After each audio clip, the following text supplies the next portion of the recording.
राजाओं की दूसरी पुस्तक अध्याय 12 वचन 1 से 21। यहूदा का राजा योआश। येहू के 7वें वर्ष में योआश राज्य करने लगा और यरूशलेम में 40 वर्ष तक राज्य करता रहा। उसकी माता का नाम सिब्या था जो बेर्शेबा की थी। जब तक यहोयादा याजक योआश को शिक्षा देता रहा तब तक वह वही काम करता रहा जो यहोवा की दृष्टि में ठीक है। तो भी ऊंचे स्थान गिराए न गए। प्रजा के लोग तब भी ऊंचे स्थान पर बलि चढ़ाते और धूप जलाते रहे। योआश ने याजकों से कहा, पवित्र की हुई वस्तुओं का जितना रुपये यहोवा के भवन में पहुंचाया जाए, अर्थात गिने हुए लोगों का रुपया और जितने रुपये देने के जो कोई योग्य ठहराया जाए, और जितना रुपया जिसकी इच्छा यहोवा के भवन में ले आने की हो, इन सब को याजक लोग अपनी जान पहचान के लोगों से लिया करे और भवन में जो कुछ टूटा फूटा हो उसको सुधार दे। तो भी याजकों ने भवन में जो टूटा फूटा था उसे योआश राजा के 23वें वर्ष तक नहीं सुधारा था। इसलिए राजा योआश ने यहोयादा याजक और अन्य याजकों को बुलवाकर पूछा, भवन में जो कुछ टूटा फूटा है उसे तुम क्यों नहीं सुधारते? अब से अपनी जान पहचान के लोगों से और रुपए न लेना, और जो तुम्हें मिले उसे भवन के सुधारने के लिए दे देना।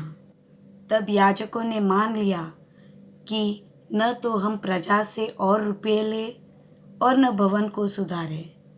तब यहोयादा याजक ने एक संदूक लेकर उसके ढक्कन में छेद करके उसको यहोवा के भवन में आने वालों के दाहिने हाथ पर वेदी के पास रख दिया, और द्वार के रखवाली करने वाले याजक उसमें वह सब रुपया डालने लगे जो यहोवा के भवन में लाया जाता था।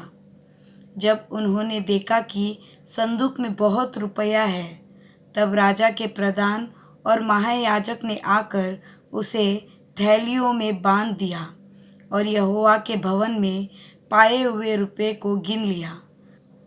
तब उन्होंने उस तौले हुए रुपये को उन काम करने वालों के हाथ में दिया जो यहोवा के भवन में अधिकारी थे, और इन्होंने उसे यहोवा के भवन के बनाने वाले बढ़इयों, राजमिस्त्रियों और संग तराशियों को दिए।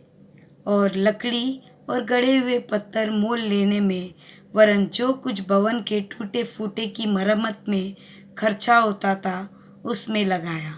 परंतु जो रुपया यहोवा के भवन में आता था उससे चांदी के तसले, चिमटे, कटोरे, तुरैयां आदि सोने या चांदी के किसी प्रकार के पात्र न बने, परंतु वह काम करने वालों को दिया गया, और उन्होंने उसे लेकर यहोवा के भवन की मरम्मत की।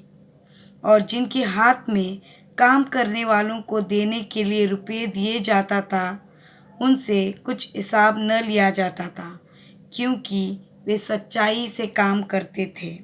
जो रुपया दोष बलियों और पाप बलियों के लिए दिया जाता था, यह तो यहोवा के भवन में न लाया गया, वह याजकों को मिलता था। तब अराम के राजा हजाएल ने गत नगर पर चढ़ाई की और उससे लड़ाई करके उसे ले लिया। तब उसने यरूशलेम पर चढ़ाई करने को अपना मुंह किया।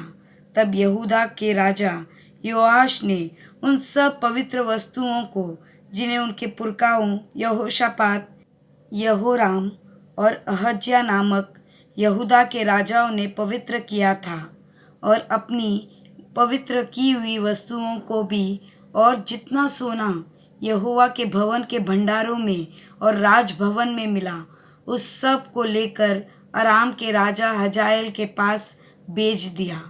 और वह यरूशलेम के पास से चला गया।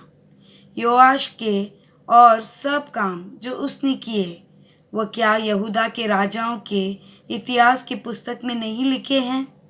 योआश के कर्मचारियों ने राजद्रोह की गोष्ठी करके उसको मिल्लो के भवन में, जो सिल्ला की ढलान पर था, मार डाला, अर्थात शिमात का पुत्र योजाकार और शोमेर का पुत्र यहोजाबाद, जो उसके कर्मचारी थे, उन्होंने उसे ऐसा मारा कि वह मर गया।